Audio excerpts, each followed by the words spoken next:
Mutual ஃபண்டோ ஒரு பெரிய எஃப்ஐஐயோ ஒரு பெரிய இன்ஸ்டிடியூஷனோ அவங்கள பொறுத்த மட்டும் மார்க்கெட்லேருந்து அவங்களுக்கு நல்ல ரிட்டர்ன் எதிர்பார்த்தா பணத்தை போடுவாங்க.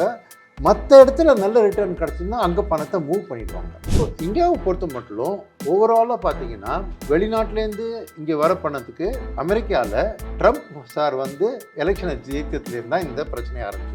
IMF 2025 அமெரிக்காவோட growth rate 2.7%, China around 3.8%, India 6.5%. So இந்த ஸ்லோடவுனில் கூட இந்தியா தான் fastest growing country in the world. So என்னை பொறுத்த மட்டும் இந்த நேரத்தில் ஒரு ரீட்டைல் இன்வெஸ்டர் மியூச்சுவல் ஃபண்டை நம்பி பணத்தை போடுங்க. அண்ட் அதே சமயத்தில் எஸ்ஐபி போடுறவங்கலாம் இந்த ஒரு மாதம் 2 மாதம் கொஞ்சம் அவங்க எஸ்ஐபியை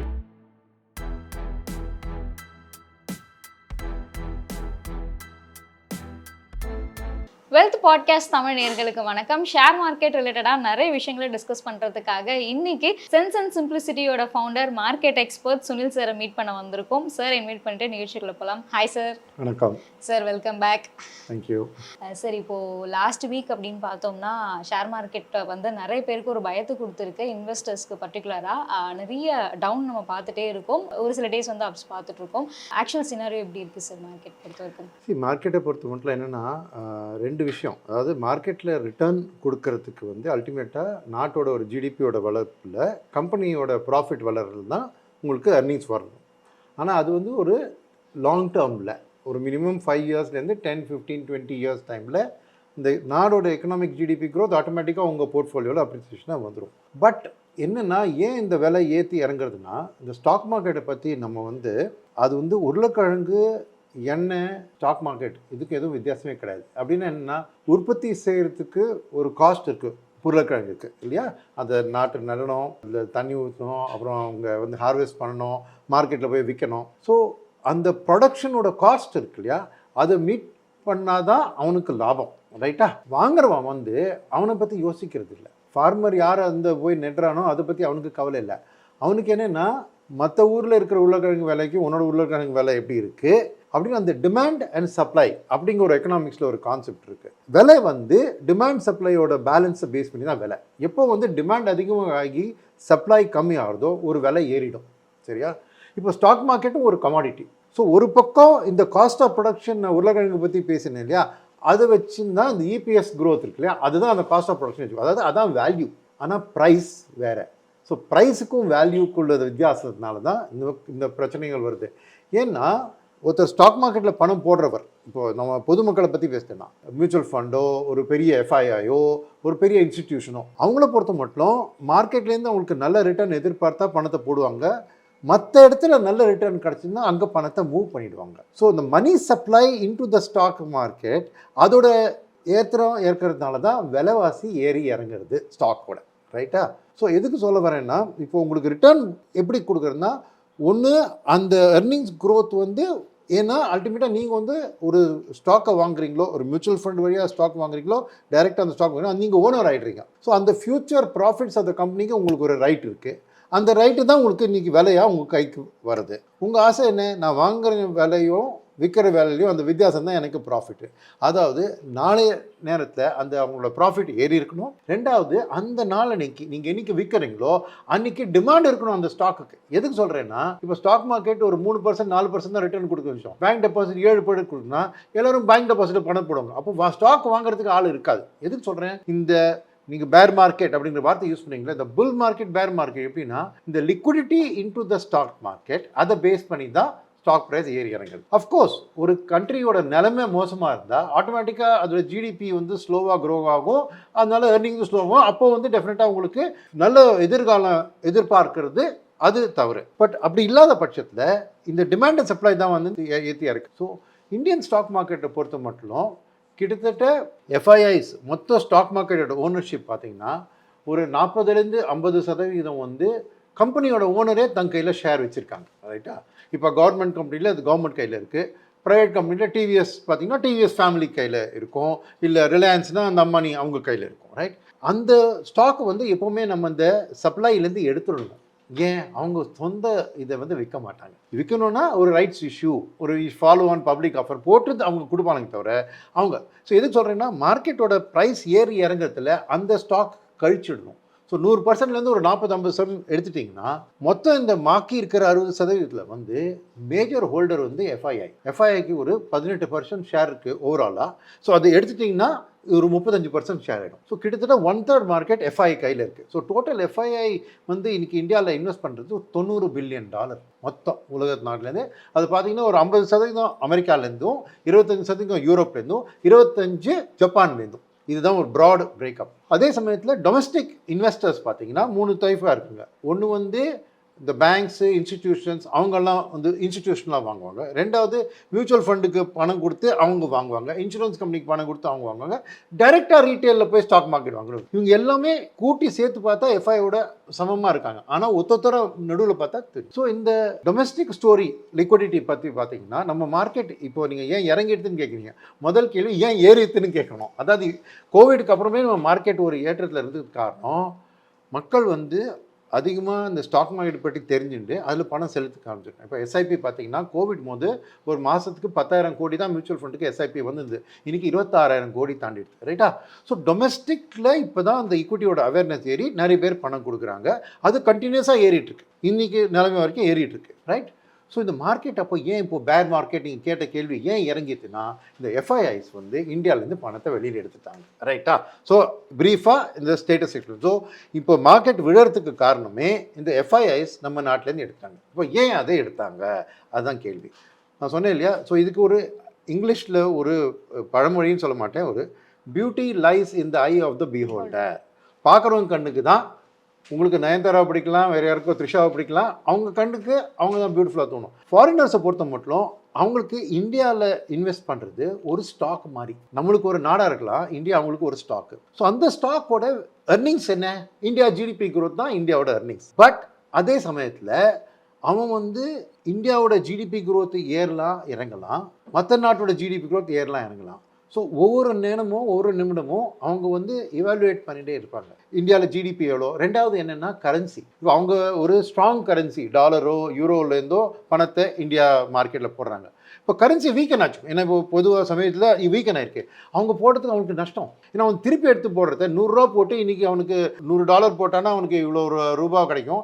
நாளைக்கு அவன் பணத்தை எடுத்துன்னு போகிறதே கம்மியாக கிடச்சிரும். ஒரு நாட்டோட கரன்சி வீக் ஆகிற மாதிரி இருந்ததுன்னா அந்த நாட்டிலேருந்து பணம் வெளில எடுத்துருவாங்க. ஒன்று. ரெண்டாவது ஒரு நாட்டில் இன்ஃப்ளேஷன் ஏறுற மாதிரி இருந்தால் அந்த நாட்டிலேருந்து வெளில எடுத்துருவாங்க. ஏன்னா இன்ஃப்ளேஷனும் நம்மளோட பையிங் கெப்பாசிட்டியை குறைக்கிறது. கரெக்டாக? ஸோ இந்தியாவை பொறுத்த மட்டும் ஓவராலாக பார்த்தீங்கன்னா வெளிநாட்டிலேருந்து இங்கே வர பணத்துக்கு அமெரிக்காவில் ட்ரம்ப் சார் வந்து எலெக்ஷனை ஜெயித்ததுலேருந்து தான் இந்த பிரச்சனையை ஆரம்பிச்சது.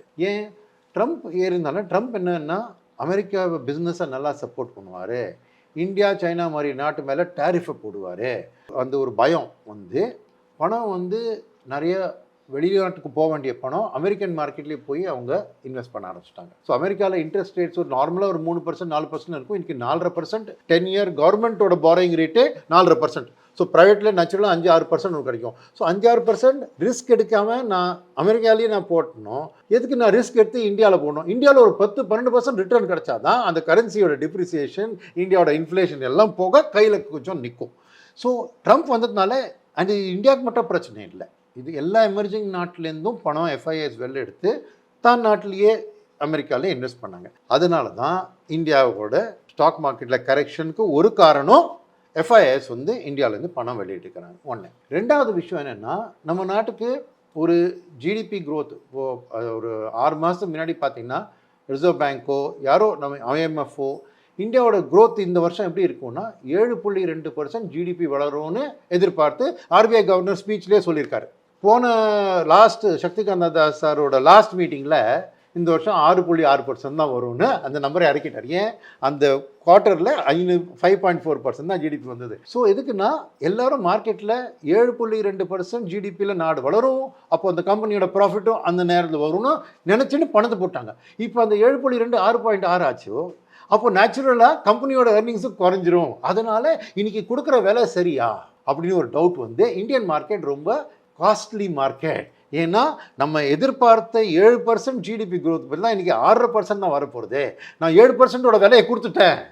அதனால் நிறைய பேர் ப்ராஃபிட் புக் பண்ணி வெளில எடுக்கிறாங்க. ஸோ ரெண்டாவது காரணம் நம்மளோட இந்த ஸ்டோரியிலேயே ஒரு சின்ன ஒரு கிளிச்னு சொல்லுவாங்க, ஒரு ஸ்பீட் பிரேக்கர் வந்த மாதிரி இருக்கு. ஸோ இதனால எஃப்ஐஎஸ் பணம் எடுத்தாங்க. இந்த எஃப்ஐஎஸ் பணம் எடுத்துனா டொமஸ்டிக் சொன்னேன் இல்லையா, 26,000 கோடி பர் மந்த் எஸ்ஐபி புக் வருது. இந்த வருஷமே பார்த்தீங்கன்னா 2024 கிட்டத்தட்ட 2.25 லட்சம் கோடி எஸ்ஐபி மூலமாகவே இண்டஸ்ட்ரிக்கு கிடச்சிருக்கு. ஸோ ஏராளமான பணம் ஃபண்ட் மேனேஜர்கிட்ட இருக்குது. ஆனால் இந்த நேரத்தில் அவங்களும் போய் இந்த எஃப்ஐஐ விற்கிற எல்லா ஸ்டாக்கையும் அவங்க வாங்கலை.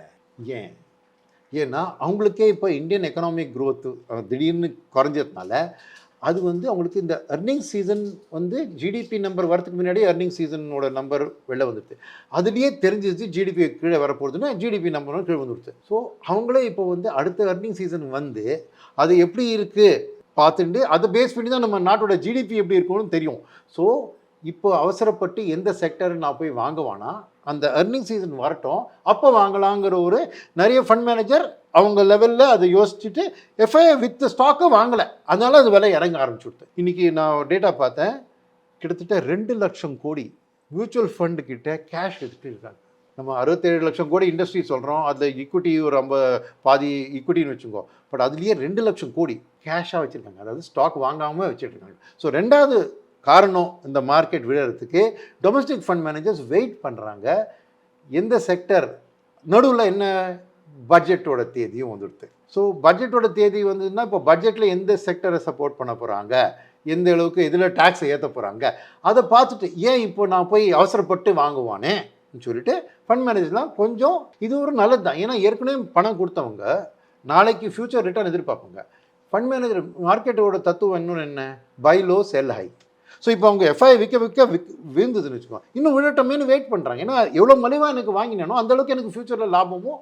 ஸோ இப்போ இருக்கிற சூழ்நிலையில் ரெண்டாவது என்னென்னா, இப்போது இதனால பயப்படணுமா, ஏன்னா இது நீண்டு அடுத்த குவார்ட்டர் ஜிடிபியும் கம்மியாக வந்து அதுக்கு அடுத்த குவார்ட்டர் ஜிடிபி வந்து இந்தியன் எக்கானமியாக ஸ்லோ டவுன் மோடில் போய் அப்போ ஸ்டாக் மார்க்கெட் பேர் ஃபேஸில் போகிறதாங்கிற டவுட்டுக்கு ஃபஸ்ட்டு என்னென்னா ஆர்பிஐ கவர்னரே வந்து போன குவார்ட்டரில் க்ரோத் சரியா இல்லை, 5.4% தான் வந்தது சொல்லிட்டு அடுத்த குவார்ட்டரில் 6.6க்கு 6.8க்கு ஏறிடும்னு அவரே ஒரு ஊழிச்சிருக்காரு.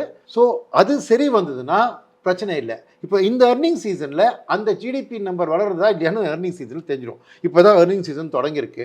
இது வரைக்கும் வந்த நம்பர் ஓஹோன்னு இல்லை, சுமாராக தான் இருக்குது. பட் ஆஸ் நம்ம இந்த மாதம் போக போக மற்ற நம்பர் வரணும் ஒரு ஆப்டிமிசம் இருக்குது. ஸோ எனக்கு தெரிஞ்சு இப்போ வந்து இந்த பேர் மார்க்கெட்டுன்னு சொல்ல வேண்டிய ஒரு அவசியம் இல்லை, பேர் மார்க்கெட்டில் இல்லை. ஏன்னா ஸ்டாக் வாங்குறதுக்கு கேஷு ஏராளமாக டொமஸ்டிக் ஃபண்ட் மேனேஜர் இருக்குது. ரெண்டாவது இந்த ஃபாரினர்ஸும் ஒரு பக்கம் ஜனவரி 20 நாளைக்கு வந்து ட்ரம்ப் வந்து பதவி எடுக்க போகிறாரு. இப்போ ட்ரம்ப் வந்து வரப்போறார் அப்படிங்கிற அந்த பயத்தில் நிறைய விஷயம் நடந்திருக்கு. அவர் வந்தப்புறம் குலைக்கிற நாய் அவ்வளோ கடிக்காதுன்னு சொல்லுவாங்களே, அந்த மாதிரி ட்ரம்ப் எல்லாமே சொல்லியிருக்காரு, இதெல்லாம் பண்ணுவேன் அதெல்லாம் பண்ணுவேன்னு. பட் ஆக்சுவல் பிரசிடென்ட் ஆனப்புறம் அந்த அளவுக்கு அவர் வந்து அதெல்லாம் செய்வாரா அப்படின்னு எனக்கு டவுட். ஏன்னா ஒன்ஸ் பிரசிடென்ட் ஆகிட்டார்னா இதெல்லாம் ஒரு த்ரெட்டாக யூஸ் பண்ணி ஒரு அமெரிக்காவுக்கு ஒரு நல்ல பார்கெனிங்காக ஒரு இது சிப்பு தான் பண்ணியிருக்காரு. ஸோ இது சொன்னால் ட்ரம்ப் வந்து இது பண்ணுவார்னு நிறைய மார்க்கெட் அமெரிக்கன் மார்க்கெட்டில் இல்லை இன்ட்ரெஸ்ட் ரேட் ஏறினதெல்லாம் ஓரளவுக்கு ட்ரம்ப் ட்ரேடே ரிவர்ஸ் ஆகும்னு எனக்கு ஒரு எதிர்பார்வை. ஸோ அப்போது வந்து அந்த ரிவர்ஸ் ஆனால் அந்த பணத்தை எங்கே போடுவாங்கன்னா, அப்போது இன்றைக்கி ஒரு டேட்டா வந்திருக்கு, நானும் என்னோடய இதில் போஸ்ட் பண்ணியிருக்கேன். IMF 2025 அமெரிக்காவோட growth rate 2.7%, China around 3.8%, India 6.5%. So இந்த ஸ்லோ டவுனில் கூட இந்தியா தான் fastest growing country in the world. So FIS திரும்ப அந்த அமெரிக்கன் மார்க்கெட்டில் ட்ரம்ப் இனாக்ரேஷனுக்கு அப்புறம் ப்ராஃபிட் புக் பண்ணிவிட்டு அந்த பணம் திருப்பி இந்தியாவுக்கு வருங்கிற நம்பிக்கையும் எனக்கு இருக்குது. ரைட். ஸோ எப்போ வரும்னா அது கொஞ்சம் டைம் வெயிட் பண்ணோம். ஏன்னா ட்ரம்ப்போட பாலிசியை புரிஞ்சுக்கணும். இந்தியாவோட அதுக்குள்ளே பட்ஜெட் வந்துடும். பட்ஜெட்டில் கவர்மெண்ட் எப்படி ஃபிஸ்கல் டெபிசிட் எப்படி வச்சுருக்காங்க, கேபிட்டல் எக்ஸ்பெண்டிச்சர் எவ்வளோ பண்ண போகிறாங்க, கன்சம்ஷனில் எவ்வளோ பண்ண போகிறாங்க, டேக்ஸுக்கு என்ன பண்ண போகிறாங்க, இந்த எல்லா விஷயம் ஸ்டடி பண்ணிவிட்டு அப்புறம் 6ஆம் தேதி வந்து ஆர்பிஐ பாலிசி இருக்குது, பட்ஜெட் முடிச்சு. ஸோ ஆர்பிஐ ரேட் கட் பண்ணுவானா இல்லையா அப்படின்னு ஒரு இன்றைக்கி ஒப்பீனியன் போல் பார்த்தீங்கன்னா பாதி பேர் ரேட் கட் பண்ணுவாங்கிறாங்க, பாதி பேர் பண்ண மாட்டாங்கிறாங்க. ஸோ இந்த ஒரு டவுட்டு அன்சர்டன்டி எல்லாம் இருக்கிறதுனால டொமஸ்டிக் ஃபண்ட் மேனேஜர் பணத்தை போடாமல் கையில் வச்சுருக்காங்க. அது நல்லது தான். ஏன்னா சூழ்நிலை தெரிஞ்சுட்டு இப்போ போய் வாங்கிட்டு நாளைக்கு பட்ஜெட்டில் அந்த ஸ்டாக்கும் அந்த செக்டருக்கும் ஏதாவது நெகட்டிவாக அனௌன்ஸ்மெண்ட் வந்ததுன்னா அன்னெசரியாக லாஸ்ட்டில் வந்துடும் இல்லையா. ஸோ இது வந்து ஒரு வெயிட் அண்ட் வாட்ச் இருக்காங்க ஃபண்ட் மேனேஜர் டொமஸ்டிக் இன்ஸ்டிடியூஷன்ஸு. ஃபாரினர்ஸும் வெயிட் அண்ட் வாட்ச். பட் நம்ம நாடு மட்டும் இல்லை, அவங்க வெயிட் அண்ட் வாட்ச். அமெரிக்காவும் என்ன பண்ண போகிறாங்க, இது என்ன பண்ணுறாங்க. அண்ட் இது மட்டும் மறக்கக்கூடாது, இப்போ ட்ரம்ப் வந்து சைனா பற்றி நான் இது பண்ணேன் அது பண்ணேன் 60% டேரிஃப் சொல்கிறாரு தவிர சைனா வாய் முடின்னு சும்மா இருக்கு. சைனாவும் ஒரு பவர்ஃபுல் நாடு. வேர்ல்டில் அமெரிக்கன் டாலர் செக்யூரிட்டிஸை ஓன் பண்ணுறது பிக்கஸ்ட் கண்ட்ரி சைனா. அதே மாதிரி சம் கிரிட்டிக்கல் ரா மெட்டீரியல், இந்த சோலார் பவர், இந்த எலக்ட்ரிக்கு, அந்த ரா மெட்டீரியல்லாம் சைனா கைப்படவே இருக்குது. அதோட எக்ஸ்போர்ட்லாம் பேன் பண்ணிட்டான்னு வச்சுக்கோங்க, உலகத்துலேயே ட்ரபுளில் வரும். ஸோ சைனாவுக்கு பார்கெனிங் பவர் இல்லைன்னு இல்லை. ஸோ ரெண்டு பேரும் அதான் நேற்று கூட ஜிபின்றதுக்கு தான் ட்ரம்ப்பை கூப்பிட்டு கங்க்ராச்சுலேட் பண்ணி பேசியிருக்காங்க. ஸோ எதுக்கு சொல்கிறேன்னா, இந்த ட்ரம்ப் வந்து பயந்துருவான்னு சொல்லிட்டு ஒரு மாதிரி ஒரு புலிவர கதை மாதிரி ஆகிட்டு தவிர, அவர் ஒரு நல்ல பிஸ்னஸ் மேன். டெஃபினட்டாக நல்லா நெகோஷியேட் பண்ணி அமெரிக்காவுக்குள்ள இதெல்லாம் பண்ணுவார். அண்ட் ஃபைனலாக ஒரு point, one of the reasons இந்தியாவிலேருந்தே பணம் எடுக்கிறதுக்கு காரணம் இந்த அமெரிக்கன் டாலர் ஸ்ட்ரென்தன் ஆகி ருப்பி வீக்கன் ஆகிடுது. ஸோ எஃப்ஐஎஸ்க்கு அது ஒரு லாஸ் இல்லையா. இப்போ இது வந்து இன்னமும் ட்ரம்ப் வந்தப்பறம் இன்னும் ஸ்ட்ரென்தன் ஆகுமான்னு ஒரு பயம். பட் என்னை பொறுத்த மட்டும் எனக்கு ஒரு கான்ட்ரா வியூ இதில். என்னை பொறுத்த மட்டும் டாலர் ஸ்ட்ராங் ஆச்சுன்னா, இப்போது ட்ரம்ப் என்ன மெயின் பிளாங்க் என்ன, ட்ரம்ப்போடது வந்து மேக் அமெரிக்கா கிரேட் அகெயின், மாகான்னு சொல்லுவாங்க இல்லையா. இப்போ அமெரிக்கா கிரேட் ஆகணும்னா, அமெரிக்கா வந்து ஒரு ஹை காஸ்ட் லேபர். அவங்க உற்பத்தி செய்கிற பொருள் வந்து எக்ஸ்போர்ட் பண்ணி தான் அமெரிக்கா கிரேட் ஆகலாம்.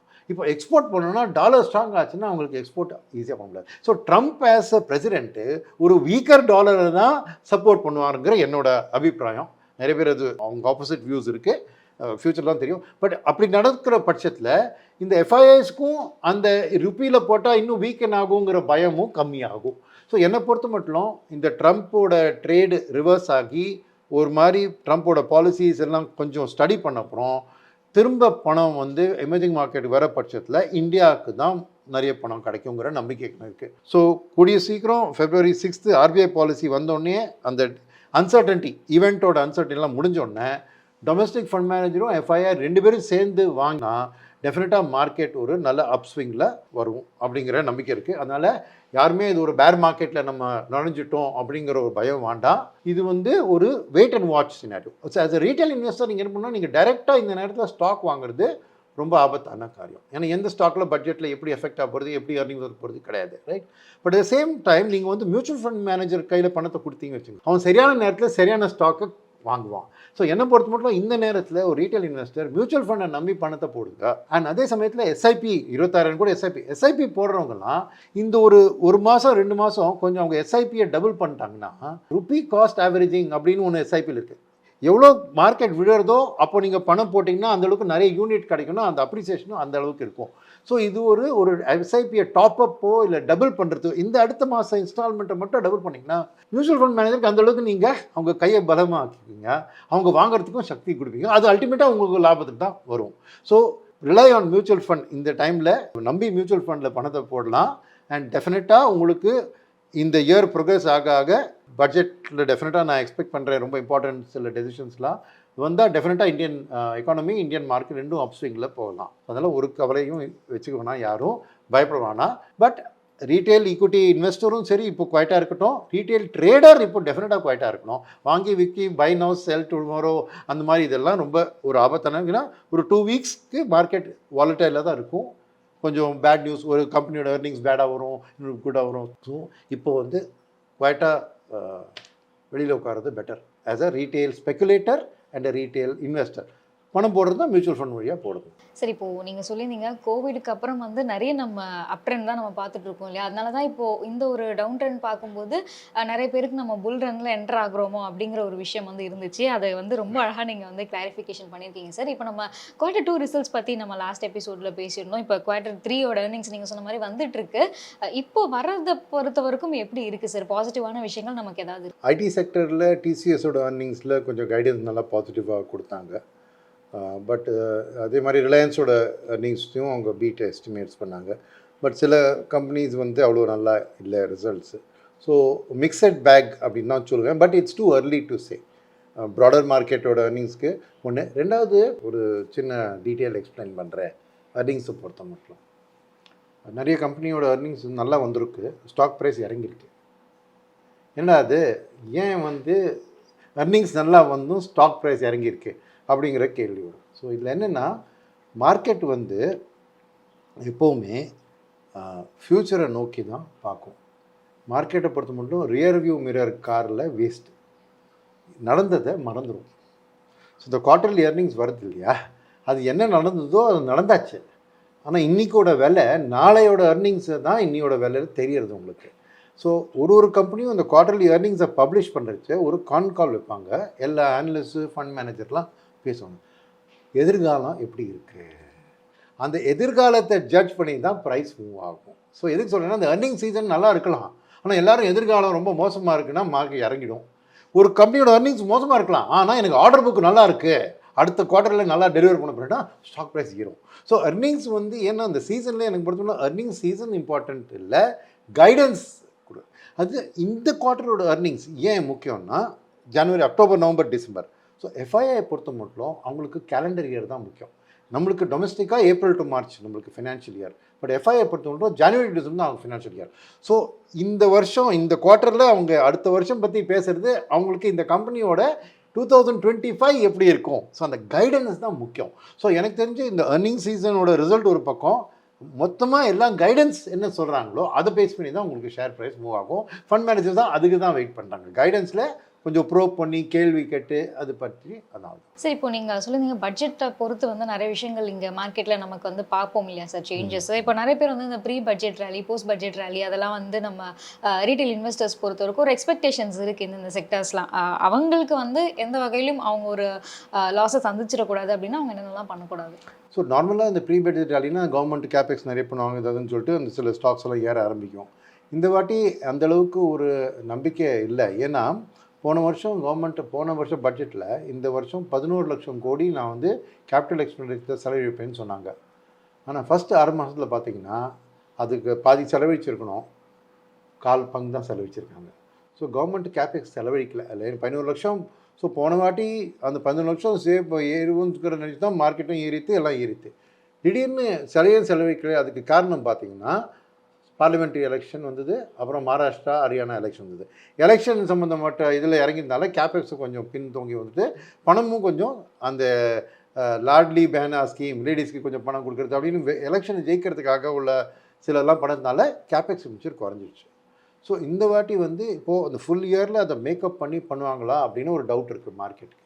ஸோ பட்ஜெட்டில் இந்த ரிவைஸ்ட் எஸ்டிமேட்னு போடுவாங்க. ஸோ இந்த வருஷம் 11 லட்சம் கோடி நான் வந்து கேபெக்ஸில் செலவழிக்க போகிறேன்னு சொன்னதுக்கு எவ்வளோ ஆக்சுவலாக செலவழிக்க போகிறேன் அப்படிங்கிறது வந்து கிளாரிட்டியோட சொல்லுவோம்.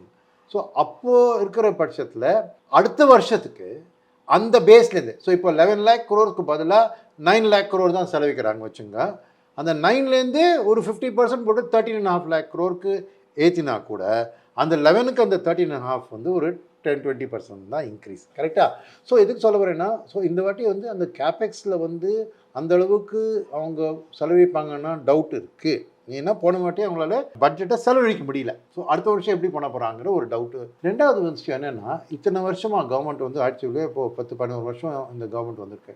வருஷம் அவங்க 3.5% ஆஃப் ஜிடிபியிலேருந்து கிட்டத்தட்ட 11% ஆஃப் ஜிடிபி வரைக்கும் அந்த கேபெக்ஸ் ஏற்றிட்டு போயிட்டே இருக்காங்க. பட் அப்படி போகியும் இன்றைக்கி பார்த்தீங்கன்னா நாட்டில் ஜிடிபி கவர்மெண்ட்டோட செலவு குறைஞ்சாலே ஜிடிபி குறையுது. அதாவது ப்ரைவேட் செக்டர் அந்த அளவுக்கு இன்னும் எக்கானமியில் க்ரோத்து காமிக்கலை.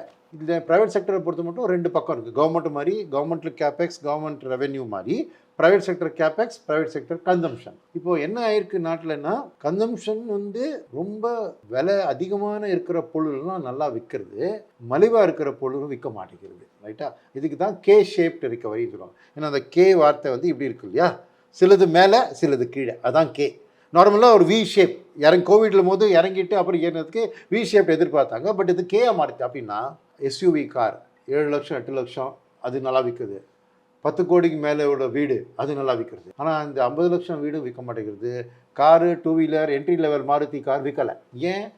ஏன்னா மக்களுக்கு வந்து அவங்களோட கன்சூமர் சர்ப்ளஸ் வந்து இன்ஃப்ளேஷனால் பாதிக்கப்பட்டிருக்கு. ஸோ கன்சம்ஷன் அந்த அளவுக்கு வளரல. மாஸ் மார்க்கெட், ஸோ இந்த FMCG, consumer staple, mass low end ப்ராடக்டோட கன்சம்ஷன் வளரல. அதனால ஜிடிபி க்ரோத்தும் நம்மளுக்கு வளரல.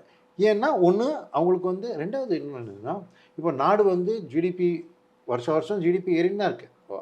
6% பதில் 5% ஏறுது. பட் 5% ஏறுறது இல்லையா, பாப்புலேஷன் ஏறின்னு இருக்குது. பட் ஓவராலாக பார்த்தீங்கன்னா நம்ம ஜிடிபி நம்ம பாப்புலேஷனோட அதிகமான ரேட்டில் வளருது. அதனால இந்த பர் கேபிட்டா இன்கம் சொல்கிறது, பர் கேபிட்டா ஜிடிபி ஏறின்னு இருக்குது. இப்போ என்னோட இது நம்பர் நான் பார்த்தபடி இன்னைக்கு $2,800 பர் கேபிட்டா இன்கம். அந்த வருங்க இந்த 2025ல் அது 3000 தாண்டிடும். பட் என்ன இதில் பிரச்சனைனா, நாட்டில் பணக்காரன் இன்னும் பணக்காரன் ஆக்கிட்டு இருக்கான், புவராக இருக்கிறவன் புவராகவே இருந்துருக்கான். அதாவது இந்த $2,800 வந்து பார்த்தீங்கன்னா $4,000 மேலே சம்பாதிக்கிறவங்க ஒரு பக்கம் இருக்காங்க, 1,500 மட்டும் தான் சம்பாதிக்கிறவங்க ஒரு பக்கம். ஸோ என்ன ஆகிட்டு இருந்தால் இந்த 1,500 சம்பாதிக்கிறவங்க தான் ஜனத்தொகை அதிகம்.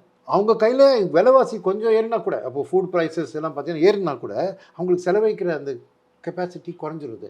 ஸோ அதனால இந்த மாஸ் கன்சம்ஷன் ஏறலை. ஸோ ஆப்வியஸ்லி பட்ஜெட்டை பொறுத்த மட்டும் இன்ஃப்ளேஷனை வந்து அவங்க ஒன்றும் கண்ட்ரோல் பண்ண முடியாது. அது ஒவ்வொரு பீரியட் ஆஃப் டைம் அந்த ஒரு நல்ல மான்சூன் வந்தும் இன்றைக்கி ஃபுட் ப்ரைஸஸ்லாம் ஏறின்னு இருக்கு. ஆயில் ப்ரைஸ் வந்து பார்த்திங்கன்னா ஒரு $75 ஸ்டெடியாக இருந்தது, இப்போ 80க்கு ஏறி இருக்குது. ஸோ இந்த இன்ஃப்ளேஷனை வந்து நம்ம கண்ட்ரோல் பண்ணுறது கொஞ்சம் டைம் எடுக்கும். But at the same time இந்த கன்சம்ஷன் ஏறாதனால தான் ப்ரைவேட் செக்டரோட கேபிட்டல் எக்ஸ்பெண்டிச்சரும் ஏறாமல் இருக்குது. ஏன்னா இன்றைக்கி நாட்டில் இருக்கிற ஃபேக்ட்ரிஸில் கெப்பாசிட்டி அளவுக்கு யூஸ் பண்ணுறான்னு பார்த்தீங்கன்னா ஒரு 75லேருந்து 76% இன்றைக்கி யூஸ் பண்ணுறாங்க. ஸோ இன்னும் 25% கெப்பாசிட்டி ஐடிலாக இருக்குது. அப்போ நான் ஏன் புது ஃபேக்ட்ரி போடுவேன், ரைட்டா? ஹிஸ்டாரிக்கலாக பார்த்தீங்கன்னா 2010-11 தான் நம்ம நாட்டில் ஒரு கேபெக்ஸ் பூம் நடந்தது. எப்போ வந்து ஓவரால் இந்தியாவோட கெப்பாசிட்டி யூட்டிலைசேஷன் ஒரு 80% தாண்டின பிறகு தான் உங்களுக்கு ப்ரைவேட் செக்டருக்கே இன்னும் 2 வருஷம் கழித்து எனக்கு இப்போ மோட்டார் சைக்கிள் இருக்காது விற்கிறதுக்கு, அதனால் நான் இப்போது ஆரம்பித்தா தான் 2 வருஷத்தில் ஒரு புது மோட்டார் சைக்கிள் பிளான்ட்டை நான் செட்டப் பண்ணலாம்.